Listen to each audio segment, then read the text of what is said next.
সবার উপরে থাকতাম। কোরআনের উপরে যদি অন্য কোনো বই কেউ রাখে মানবেন? কেন মানবেন না? কোরআন সর্বশ্রেষ্ঠ, তার উপরেই থাকবে, তার উপরেই থাকার মর্যাদা। কোরআনের উপরে যদি কেউ বঙ্কিমচন্দ্র, শরৎচন্দ্র, রবি ঠাকুরের যদি বই যদি কেউ রাখতে চায়, আমি রাখতে দেব? রাখতে দেব না। কেন রাখতে দেব না?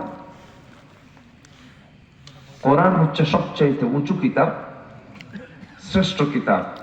এই কিতাবের উপর অন্য কোন কিতাব রাখা মানান সই নয়, বেমানান।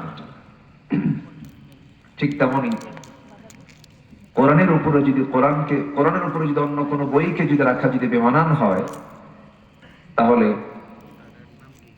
আজকে সমাজ, রাষ্ট্র, সব জায়গায় যে আমরা আইন কানুন গুলো মেনে চলছি, কোরআনকে উপরে রেখেছি না নিচে রেখেছি? নিচে রেখেছি।